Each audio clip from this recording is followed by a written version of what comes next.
The year is 1999.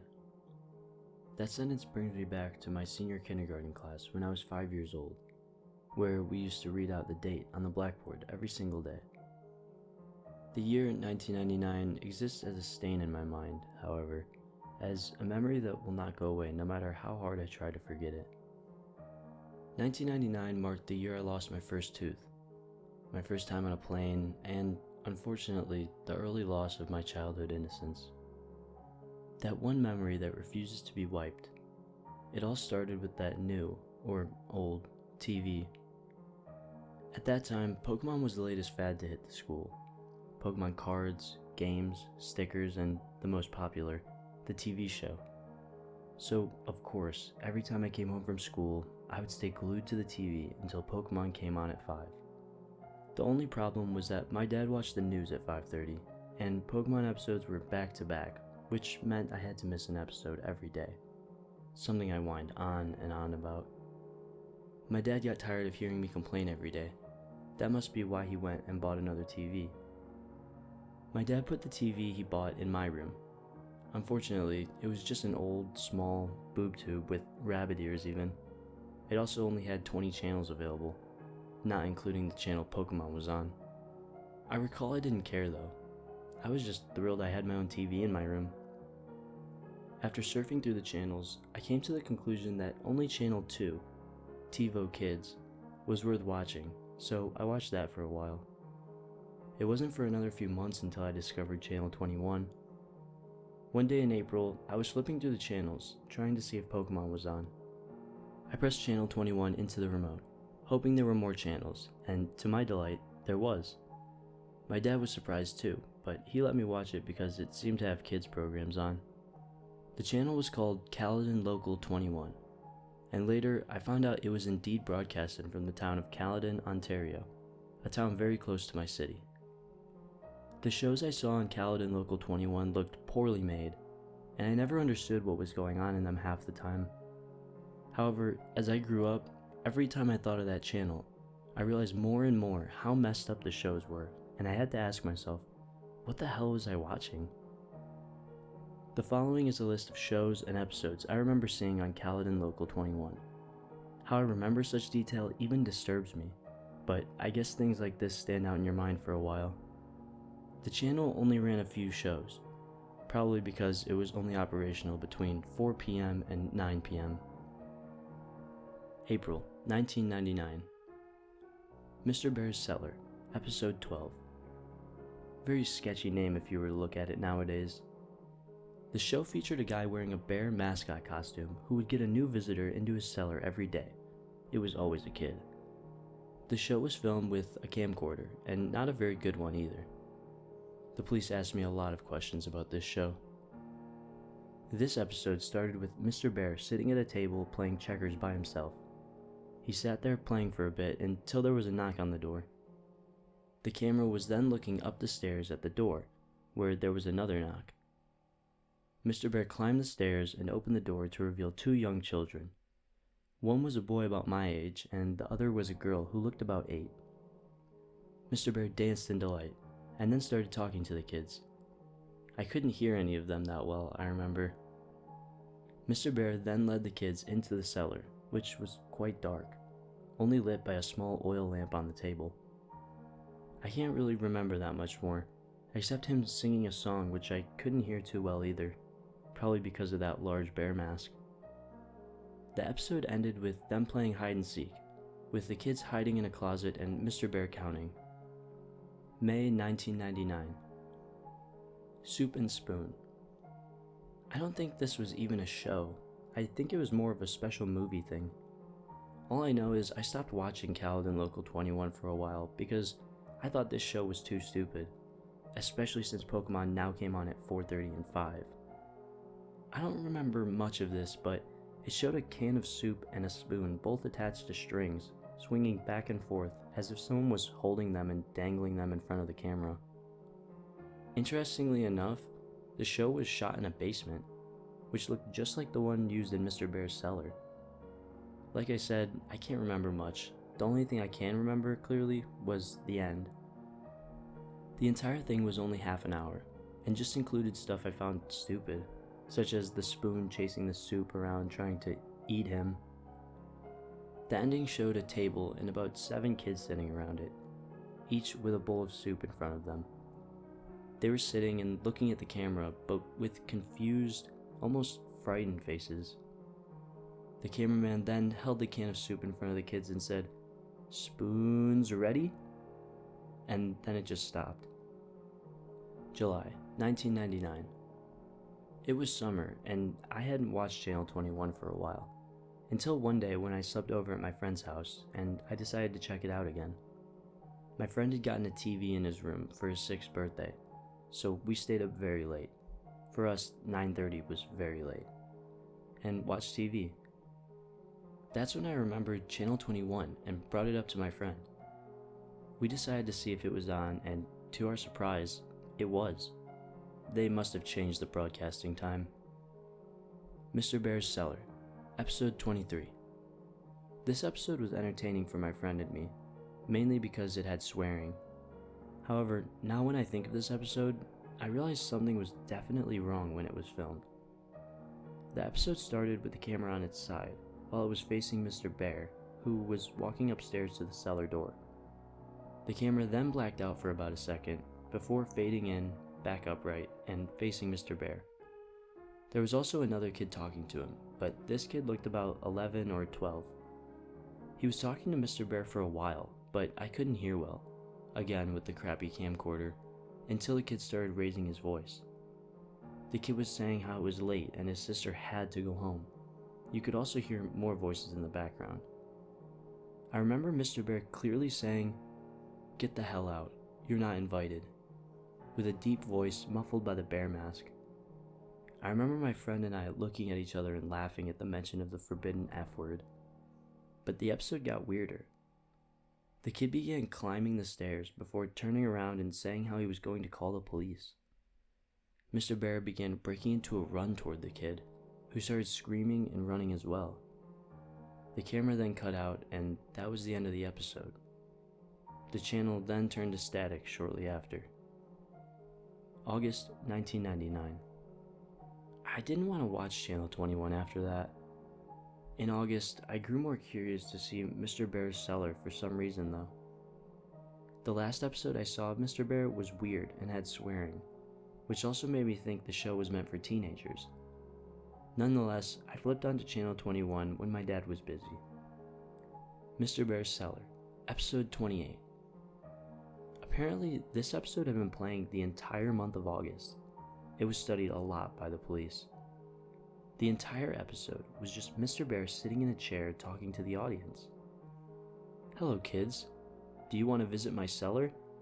If you do, please write me a letter at this address." The screen then switched to a white screen with multicolored letters reading the address, and that was what remained for the rest of the episode. This repeated for 5 hours every day until September came. And guess what I actually did? I sent Mr. Bear, or that sick bastard who portrayed him, a letter. I did it out of curiosity mostly. My dad was okay with it because he thought it was a legit kids show, but then again he never saw any of what was on Channel 21. So I wrote a letter using my best writing possible.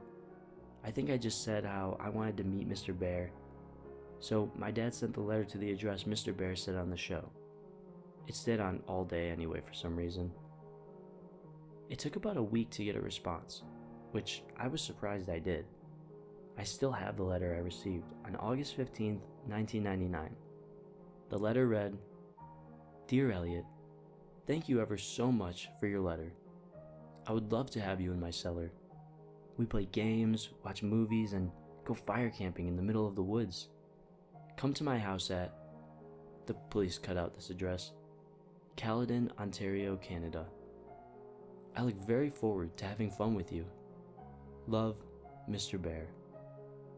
I cannot believe my dad never found this sketchy, because he actually took me to the house, and that's when the police became involved. Those endless questions, those pictures of terrified kids, the woods. That brings me to why I'm writing this blog. That psycho and his friends did some messed up shit back then, and now it seems he's trying to get into contact with me again. The entire police thing is coming back. That has brought 1999 back to me. Over a decade later, it is happening again. Update. November 14th, 2009. People have been emailing me asking what exactly happened in 1999. I will get to that. Those weird TV shows I was watching apparently were meant to attract kids to Mr. Bear's house. What Mr. Bear did shocked the entire town. My dad actually drove me to Caledon along with the address Mr. Bear left on the letter. The house was actually in the outskirts of the town, in the open farmland. I still remember that house. It looked like an older farmhouse that looked to have been built in the early 1900s. The windows were all boarded up and the house looked in a state of disrepair. As we walked up to the house, I remember my dad checking the address over and over again and looking at the house in disbelief. Then the door opened. I expected Mr. Bear to be at the door, but I was surprised to see a police officer emerge from the creaking doorway. The officer began talking to my dad while I quickly asked if that was Mr. Bear's house. The officer's face cringed slightly and he muttered, "Oh God," or something like that. He started talking quietly to my dad, so I couldn't hear, although my dad told me to go to the car anyway. And then we just went home. My dad was quiet the whole way home. I felt something strange had happened. My dad never told me what happened for a while. I forgot about it anyway too. Channel 21 no longer came on, and when I asked about it, my dad would not acknowledge its existence. I think it was when I was 13 where I learned the truth. I remembered Channel 21 one day and asked my dad about it. I guess he finally decided I should hear the truth. Caledon Local 21 was a local TV channel that ran from October 1997 to August 1999 in the Peel region of Ontario. The entire channel was made from a house in Caledon, the one I visited, and run by a man who was not really known by anyone in the town. The channel was only available to older TVs because the signal was only picked up by rabbit ears, weaker frequency. The man created all the shows on the channel, all of which were kids shows. He was Mr. Bear, and he was the mysterious cameraman. The real reason he created the channel was more disturbing than what was originally thought. As you might have already guessed, he kidnapped kids and held them in his cellar. But while most people thought he was a serial child molester, he really wanted to use the kids for another purpose. The day I arrived, the man had fled his house the night before, the day before the police went in for their investigation. I wasn't the only one who was watching. Update. December 2nd, 2009. Sorry for not answering any questions for so long. I haven't accessed my email account for some time. Anyway, let me finally set things straight about what I know. Back in October, I visited the house previously owned by the man who ran Caledon Local 21. 2 women lived there, operating a daycare business. How ironic. Now to answer the questions you guys emailed to me. Who else watched Caledon Local 21? I know other people watched it for sure, including those kids who wound up at Mr. Bear's house. After some Google searches, I found a few people on the Neo-Seeker forums who were discussing shows from Caledon Local 21. They talked about the 2 shows I watched, but also another 2 shows I had never seen before. A user named I Am Real Life seemed to know all the shows that were broadcasted on Channel 21. Here are the 2 I've never heard of. The Fallen Angel and Life. I Am Real Life described it as a fairly boring show about a guy rambling on in front of the camera about how we must please Satan and appease him before it is too late. Paint with the Soul. I Am Real Life and another user called C92 were discussing this show. They described it as Blair Witch-like, as it consisted of the cameraman wandering around a forest at night, doing nothing particularly interesting. I'll go looking for the conversation and see if I can get the link. Where is Mr. Bear, or the guy who wore the costume? If I did know, I would have said earlier. I have no idea where this guy is, or if he's dead or alive, hopefully dead. When I see my dad's friend next time, I will ask him about this. Maybe I can get a more definite answer. What did Mr. Bear do to the children? This is by far the most common question I've been asked. I found this out in October as well, via my dad's friend who is a retired Caledon regional officer. Apparently, the man playing Mr. Bear took the kids out of the house and into the forest nearby. What he did there, police are not exactly sure how it happened, but 16 charred bodies of children between the ages of 4 and 13 were found in a 15 by 15 foot ditch deep within the forest.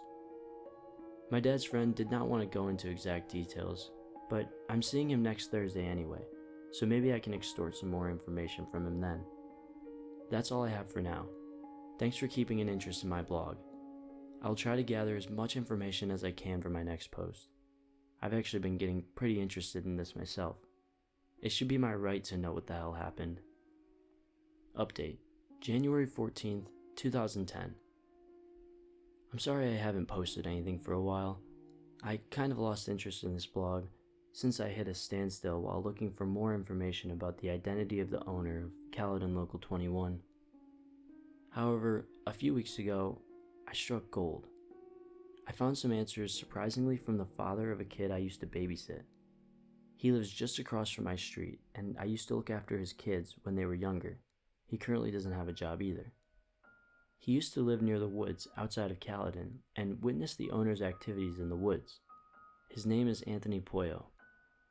When he lived in the small bungalow outside the woods, he would often venture in to smoke a joint of marijuana or two before returning to his work as a wood craftsman. Poyo described that sometimes he would hear voices of children coming from deeper within the woods, as well as a glowing light off in the distance.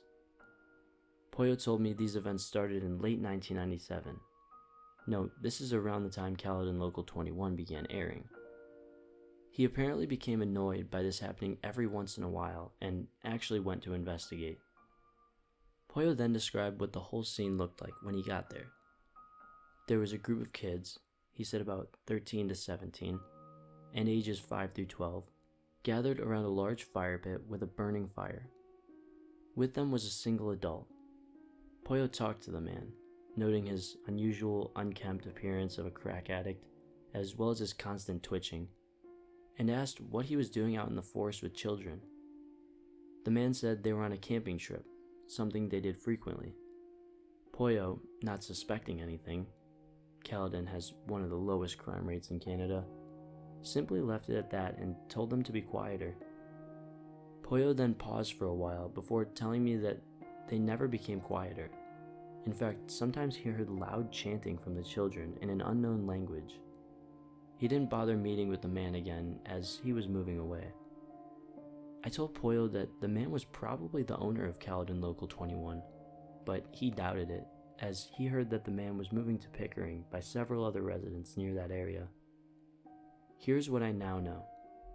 The man would take kids into the woods regularly for camping. The fire pit Poyo described may be the hole the bodies of the children were found in. The children Poyo saw are probably the ones found dead. The man moved to a city called Pickering, a smaller city east of Toronto. I will discuss this with my dad's friend, the ex-cop, and see if this matches anything the police knew about the man. I also want to see if he has any other knowledge of what was aired on Caledon Local 21. Update, February 10th, 2010. Good news, guys. I talked to my dad's friend and he disclosed a lot of information for me. First, I asked if the police had any information on the man who ran Caledon Local 21. He replied that they have only had the same leads for years and never found a suspect. However, the Peel Regional Police do have some of the tapes found in the house Caledon Local 21 was broadcasted from. He took me over so I could watch a few. I guess I haven't said much about him yet. My dad's friend's name is Mitchell Wilson, a pretty nice guy. He seems to understand my thirst for knowledge on what happened during the late 90s in that house. He feels it was wrong that my dad went so long without telling me much. He took me to the Davis Road Police Station. If you don't know, it's the largest station in Caledon, and one of the largest within the Peel region itself. Each of the main stations around Peel have some of the tapes. I was able to watch all of the footage that the Davis Road station has. Unfortunately, I wasn't allowed to take any tapes home for obvious reasons. Paint with the Soul, Episode 10. Garbage Thrown Away. Paint with the Soul was one of those shows that I Am Real Life and Siggy92 discussed on Neoseeker. I told the police about this, and they informed me that 12 episodes of the show were made and broadcasted between December 5th, 1997 and January 8th, 1998. Exactly as I Am Real Life and Siggy92 described, the episode opened with the cameraman wandering around in a forest. It appeared to be during the evening as it seemed the sun was setting. The cameraman walked along a path until he got to an area where there was a lot of garbage lying in the leaves. The camera looked around at the various wrappers, bottles, bags, and boxes, making sure each item got a few seconds of screen time. The camera then focused on a single area before the man spoke. I recall he spoke in a very timid, quiet voice, and I swear I've heard it somewhere else before, like on another Caledon Local 21 show. I could barely hear what he was saying, but he mainly talked about how humans are garbage or something that had to do with saving ourselves by cleaning up the garbage. Us. It actually sounded really stupid, but still, a feeling of dread came over me. I mean, that forest was possibly where those bodies were found, right? MrBear'sCellar, Episode 25. When the police administrator brought this tape in, I actually said, "Oh shit," and chuckled a bit out loud. Of course, I got stares from the staff, but Wilson explained to them about my little experience with Mr. Bear and how I still kept the letter he sent me. Like the previous episodes, this one included a guy wearing a bear mascot costume. The episode began with Mr. Bear waddling over to his cellar door with a bottle of orange juice in his paws. On the ground were 16 shot glasses, as well as a small bottle that contained an unknown liquid. Mr. Bear poured an equal amount of orange juice into each glass before opening the smaller bottle and depositing one drop into the glasses. Mr. Bear then went off camera. There were some minor sounds such as shuffling, and then Mr. Bear emerged from behind the camera's location. Following him were 16 children. Some looked as young as 4, while others looked like they were practically teenagers. As the children entered, the administrator commented that this is the only episode that showed all 16 victims. The kids all looked rather content, except for this one who had visible bruises on his face, and unlike the other kids, he had a more fearful expression. He also looked about 11 or 12, which caused me to recognize him. He was the kid who had asked about his sister and subsequently met an unknown fate at the end of episode 23, that one episode I watched during July 1999. When I told the administrator this, he confirmed it was the same kid. He was also featured in episode 24, an episode that only aired once at 3 p.m. in July 1999. The police have still not found the tape. Mr. Bear then broke into song, singing about citrus fruits and how good vitamin C was for you. I could barely hear the lyrics as they were muffled by the bear mask. The kids all drank their juice, the one from episode 23 doing it rather reluctantly, and the episode ended. After viewing the tapes in possession of the Davis Road police station, I'm satisfied, but only temporarily. I still want to know the full story. The police just keep giving me the same crap about the creator of Caledon Local 21 being a fetishist pedophile as well as an apparent cultist. I will sign off for now, get into university first, and get information later. Hopefully, I will get back to this blog as soon as possible. Update, May 8th, 2010. Last month, I finally got my G2 license. In Ontario, Canada, this allows you to drive in a car by yourself, as well as with some passengers after 6 months. I, of course, took advantage of this, and drove into Caledon for a little Sunday drive. Since I haven't updated this blog in a while, I figured I might as well visit the house where the infamous channel of my childhood was located. The house looked different than when I saw it in October. The place was no longer used as a daycare and just sat there abandoned.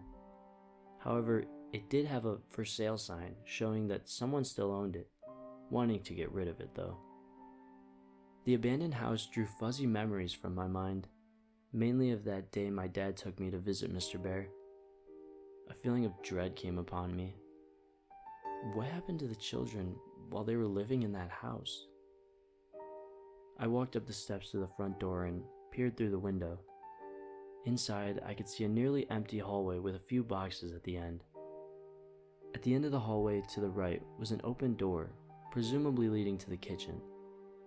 To the left were 2 doors, both apparently leading to the rooms visible through the windows outside.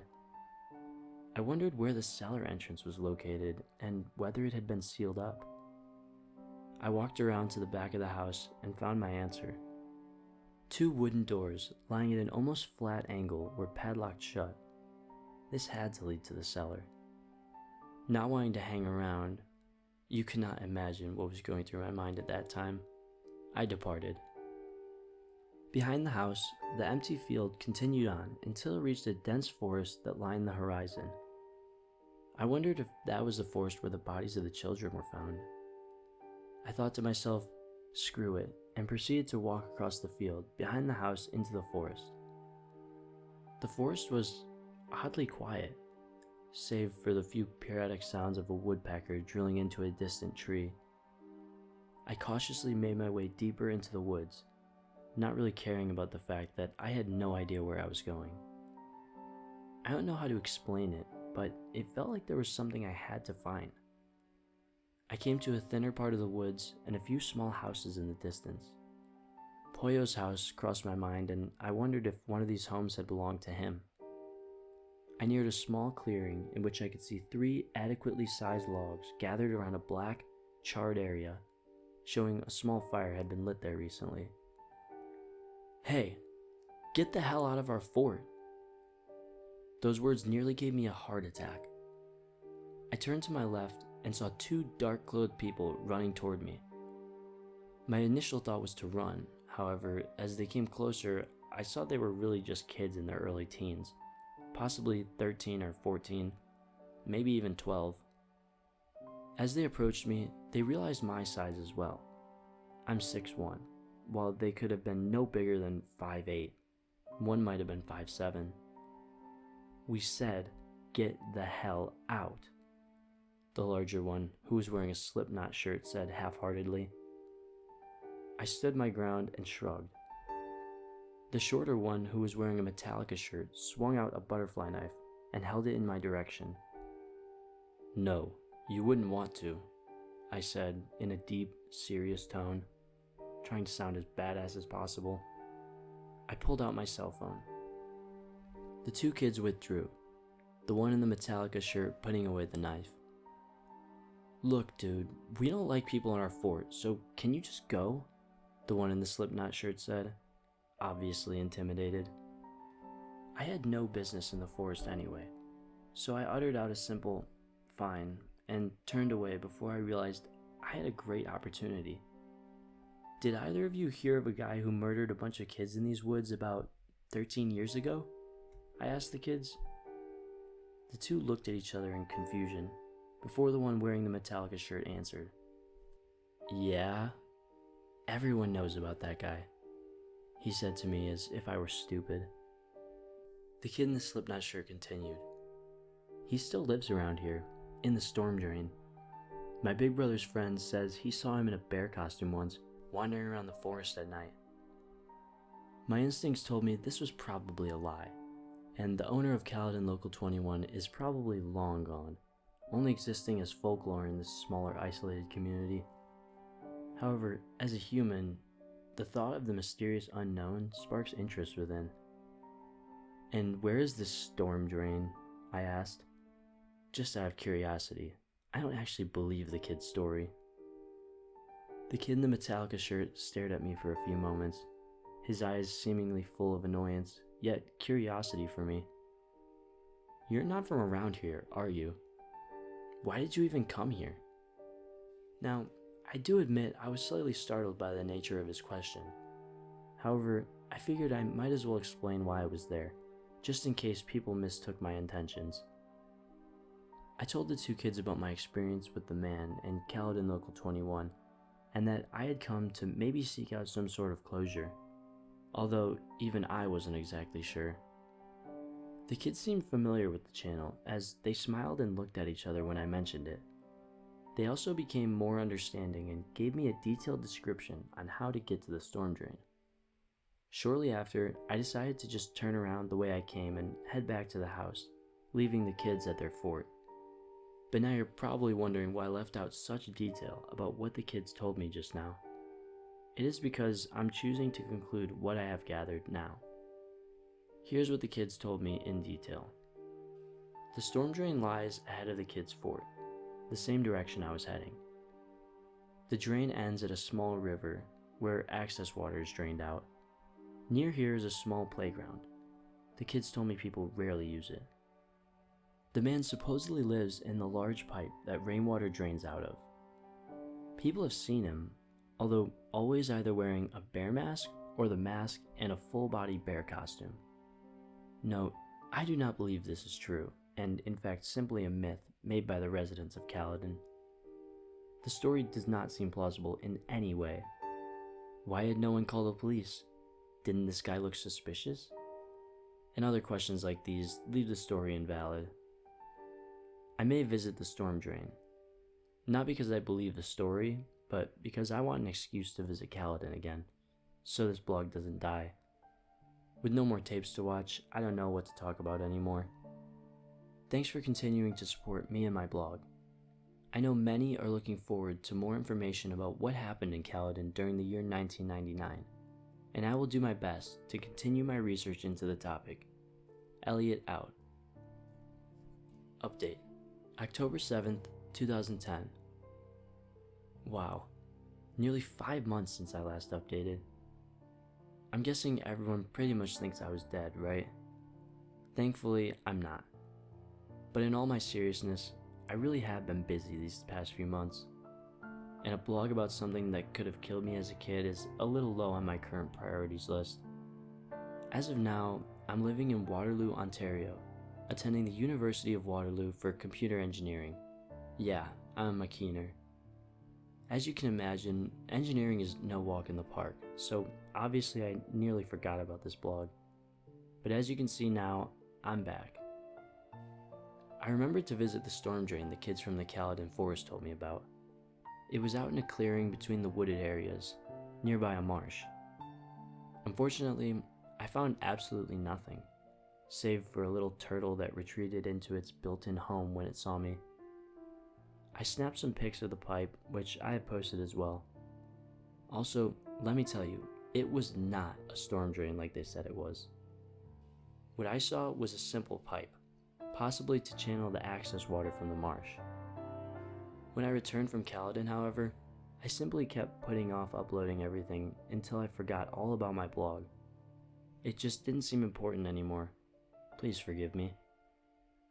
It wasn't until only recently that I am now interested in my case again.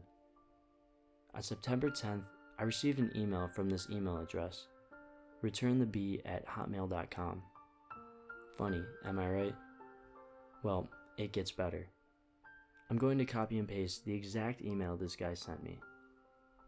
Dear Elliot, my dear, dear boy. You see, this story may or may not be true, but it could happen. There are many slots for airtime. If you have money, you can have a public access TV channel. Some public access channels share airtime like EWTN, religious channel based out of Michigan, that shows Catholic-based programming, but during off-air hours have independent shows or just blue screen. Cable networks have empty channels available for rent space. So the scenario of a pedo renting a channel on basic TV is not far-fetched at all. However, public access TV is widely reviewed and can be terminated anytime. These are the rules for the United States, not for Canada where this story took place. So if this happened in the US, the pedo would be tracked and arrested immediately. Yes, this story could happen, but it is unlikely. 100 fuzzy hugs. Mr. Bear. Now, obviously this letter is fake and sounds almost corrupted, but still, I would like to thank whoever sent it, though they could use some English lessons. Just reading this letter creeped me out, but because of it, I'm now full of this new interest to continue my blog. I guess it's just funny trying to pursue the mysteries I've always questioned. Now, my roommate knows about all of this. He thought the letter was real and actually seemed more scared than I was for a second. But then I shrugged it off, so he did too. I mean, what are the chances of this being real? How would Mr. Bear know all about this public access TV and about when I went to Caledon on those occasions? More or less know my email or me still be interested in his cellar? Huh. I'm going to send a reply to return the bee. Wow, just looking at the email address, you can tell someone really wanted to freak me out. It didn't really work though. Although, to whomever you are, thank you for sparking my interest back into the full matter. Maybe I can find out more about what happened to Mr. Bear, hopefully. Because although I don't buy that email, a part of me still feels anxious. Thank you to all those who are still following me and have become avid fans. You are also why I am choosing to continue this. Thanks, guys. Update, November 7th, 2010. Wow, I can't believe this blog hasn't been deleted yet. I haven't checked it for so long. I have my reasons and I'd rather not discuss them just yet. It has been a rather traumatic month for me. Some of you were right. I shouldn't have gone back trying to relive the mysteries of my childhood, but I couldn't resist. It has been a month since my last post, and a lot has happened. Let's recap where I'm at right now with regards to the whole Mr. Bear incident. returnthebee@hotmail.com is no longer in use. I tried applying to the email, but I got no reply. I tried again a while back, still no response. I've actually moved up to Ottawa, capital of Canada for those who don't know, for university, so I haven't been back to Caledon or back home in the Peel region for a while. I had my reasons for leaving, as you could guess why. I've had to make a new email account because people keep prank mailing me pretending to be Mr. Bear. Thanks a lot, guys. Not. Why have I ventured back to this blog? Mitchell Wilson, remember my dad's ex-cop friend? Gave me a phone call on October 23rd about a tape that was found in a branch of the Brampton Public Library. Brampton is my hometown in case you haven't picked up on that. He claims he isn't allowed to discuss the contents of the tape with me as it is still in evidence, but he asked me to come check it out when I return home. That tape got the gears grinding again because we all know what was on the last tapes I saw. I can only imagine what can be on it. I'm guessing it must have something to do with Caledon Local 21. I guess I just wanted to say I am continuing this blog and thank you for everyone who still follows it. I don't know when my next entry will be, but when I see that tape, I'll write what I find. I don't know what to expect, but the idea of seeing another tape has gotten me interested in this whole mystery all over again. Elliot. Update, January 21st, 2011. The end of 2010 into the new year was dreadfully long for me. University has been giving me the usual sleepless nights, especially since I transferred to Ottawa, which is the place to party. That was sarcasm. But now I'm back home with my dad in Brampton, the town I grew up in. I got home on the 18th of December and have been visiting with friends and family, or at least that's what I would rather have done. Now that festive holiday cheer that I usually have at this time of the month is absent. To answer the hundreds of emails and comments I got, yes, I did see the tapes that my dad's friend, Mitchell Wilson, promised to show me. These tapes, however, act as a curse. I want to know more, yet I want to forget everything. I couldn't help it. I needed to see those tapes. Not only for myself, but for all of you guys who are just as intrigued as I am by that ominous man in a bear suit from my past. However, after viewing those tapes, I feel that pit of dread deep inside me once again. That feeling where I know that all those kids in those videos are dead. That I could have been one of those kids. And that humanity is a dark, dark place. If you haven't skipped this paragraph for the juicier details below, thank you for listening to my rambling. On January 1st, I called Mitchell Wilson and asked if there was a time where I could come by and view the tapes. Things were pretty slow at the station because of a snowstorm, so he said I could come down anytime that day. The tapes were located at a branch not too far from me, so I braved the slushy roads and terrible Brampton drivers and made my way to the Peel Regional Police Station, located at the Bromley City Center. I met Wilson at the front desk, where he then led me up to the second floor and into a small office. He instructed me to have a seat and wait while he went and got the tapes. Before leaving the office, he turned to me and said, "I know you're curious, but are you sure you want to do this?" Of course I did, or at least thought so. Besides, Wilson's friend had pulled a lot of strings to get me in there, and I didn't want to waste the opportunity.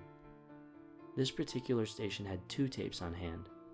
I was only able to watch a few minutes of footage, however, because the second tape was apparently too damaged to be played on a VCR. MrBear'sCellar, Episode 30. Mr. Bear never ceases to disturb me, especially after what almost happened when I was younger.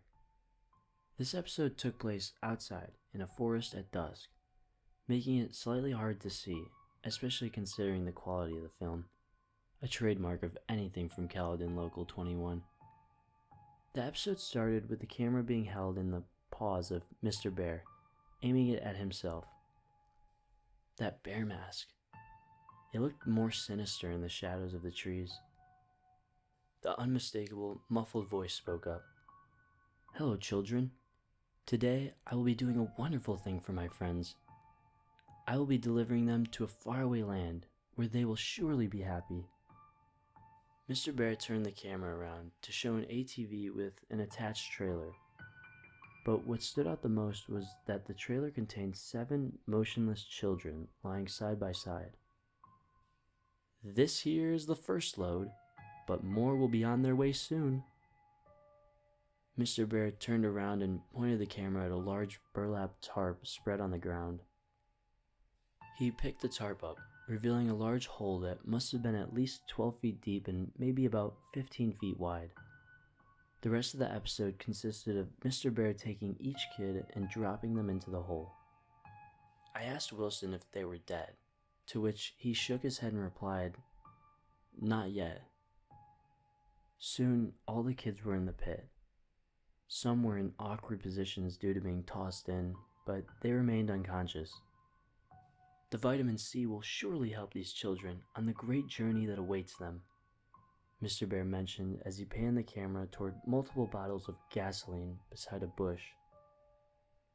The camera zoomed into the bottles as Mr. Bear hummed before the episode ended. Wilson revealed to me that these were 7 of the 16 victims found burnt to a crisp. The gasoline is what the man playing Mr. Bear used to light them on fire. A pit full of burning children? Who the hell would do that? That feeling of dread found me once again when I realized that I could have been one of those kids. Wilson then explained to me that he had previously lied. The other tape confiscated by the Bromley Police Branch did indeed work and contained the filming of the actual burning. However, he felt that I wouldn't be able to handle the disturbing and graphic nature of the episode. And you know what? Maybe I can't. I don't even want to see it. I'm satisfied for now, but I just need some time to get myself together. The thing is, the man who ran Caledon Local 21 is still out there. More to come soon. Elliot. INRI. Once upon a time, there lived a boy named Elliot. Elliot was a clever boy who loved playing with his friends. One day, he watched a lovely television show about a bear and his children friends. The children loved helping each other as good children should, but they also loved the bear. The bear loved the children, since the children were so good at helping him and the fallen angel.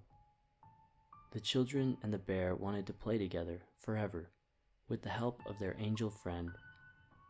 But the fallen angel needed even more help, so the children had to give the ultimate sacrifice. Because that's what friends do, Elliot. They help each other. Help us, Elliot. Burn with us, Elliot. I want you, Elliot. He wants you, Elliot. Come back to my cellar. Pretty please with sugar and icing on top. Mr. B. INRI. Update. April 5th, 2011. I wanted to update more. I truly did. However, certain circumstances had turned me off the whole Caledon Local 21 thing. I've since then had hundreds of emails about my blog and was even in contact with a magazine about my story. But now is the time to come clean to everyone. Where have I been for an entire year? The story of Pandora's box is true, and I opened it. I opened it when I watched the second tape in the possession of the Bramlea Police Branch. The other subject I'd like to address is the number of joke and fake emails I've been getting from people claiming to be Mr. Bear. Let's start with the second tape, as that is what traumatized me in stopping my search temporarily. After a few weeks of playing silent, I decided to ask Mitchell Wilson if I could view that infamous second tape he had talked about. I don't know why. I just felt that viewing that tape would give me some closure. Wilson was obviously reluctant to show me, but I was persistent. He gave me an offer. If I was still interested by the time I turned 20, he would show me the tape. Not being able to do much else, I had just played the waiting game. By the time my 20th birthday rolled around, I was definitely still interested in viewing the tape. I gave Wilson a call, during which he admitted that he had hoped that I would forget about asking him again, but I was not taking no for an answer. You really don't need to see it, he kept telling me, but I did need to see it. I had to at this point. Sure enough, he invited me to the Bramlea branch one Monday afternoon. Having watched every Saw film and a video of animal slaughterhouses in my ethics class, I was sure I would be able to handle whatever the tape could throw at me. How naive I was. MrBear'sCellar, episode 31. When Wilson went to collect the tape from evidence, the officer in charge of the evidence room shook his head at me, his face saying, "What are you doing?" Wilson explained that this tape includes the last known episode of Mr. Bear's Cellar. I rightfully assumed that I would be seeing the fate of the children, and began to feel a sense of dread. The episode opened inside a forest, the usual one from the previous episodes. This fact took me a while to realize because it was night. The trees and leaves just looked like shapes dancing around in the darkness. A faint glow of light was present on the right side of the screen. There wasn't any apparent audio. It appeared to be a windy night, yet the trees weren't making any noise. Slowly, the camera began to pan toward the glow, revealing smoke rising from a hole with the tips of flames peeking over the top. Wilson paused at this point. "Are you sure you want to see this?" he asked me. I insisted on it, even though a voice in my head was telling me not to. The video continued. The cameraman moved toward the hole, showing a pit of fire. This was the hole that I had seen in the previous episode, only this time it was filled with shapes. I could see shapes moving around, fluttering, flailing, some motionless. I knew perfectly well what they were. The camera began to adjust to the light and burning flesh. Red, black, a blur of surreal movement and colors. I wish I could forget what I saw, but you can't forget a scene like this. This was not a horror movie. This was reality. Human beings were being killed in a horrifying way, a fate that I could have potentially met. The video suddenly cut to dawn, the camera now positioned farther away from the hole. The fire was out, however, there was still smoke rising up. A figure was up ahead. I recognized it right away. The Mr. Bear suit was laid out on the ground. Empty, it looked just as unnerving. The suit was laid out in the shape of a cross. The cameraman did a lap around the suit, treating it like a treasured artifact. Placed at the head of the suit was a sign. In bold red letters, INRI was printed. The cameraman moved back to the end of the suit, zooming into the bear's face. The episode finally ended. I was speechless. It was like a dream. You can find a lot of terrible things on the internet, but I had never seen anything like this. Wilson asked if I was okay, and I replied with a shaky yes. I assured him as we left that I was fine and that the video gave me some closure of the whole incident. He didn't seem too confident in me, but he left it at that. He was right though. I had nightmares for weeks. I gave up. I didn't care about the whole thing anymore. A sick man burned a bunch of kids alive, attracting them with a fake kids TV channel. I could have been one of the victims, yet I'm still here. I suppose I should be grateful, but I feel guilty. Am I still here only by pure luck? 10 months later, I'm back, but now I need to address something else. My email has been flooded with messages. Some people ask for more details, some ask if I can upload the tapes, and some people email me claiming to be Mr. Bear. First, I cannot get the tapes uploaded as they're A, in police possession as evidence, and B, I have no idea how to transfer VHS onto a computer. As for people pretending to be Mr. Bear, you're not fooling me. When you have dozens of people pretending to be the same person, it doesn't work. I've even seen a fake Caledon Local 21 YouTube channel, which is cute but still not real. Even more annoying is the fact that someone hacked my account just to put up some demented poem about me on this blog. I'll leave it in the entry above this one, just to show you guys. I've contacted my webmaster about the entry and was told that it was posted on Halloween.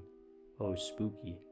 Attached to the email, paintwithb@aol.com, which I assume is another joke email. I'm over episode 31 now. The images of what I saw will stick with me for a while, but I want to do one last hurrah. I will get into contact with Mitchell Wilson again and hopefully get set up with the tapes in the possession of the other Peel police branches. I'll try to update you guys as soon as I can. I'm sure this won't take so long again. Thank you to everyone who still reads this. Elliot.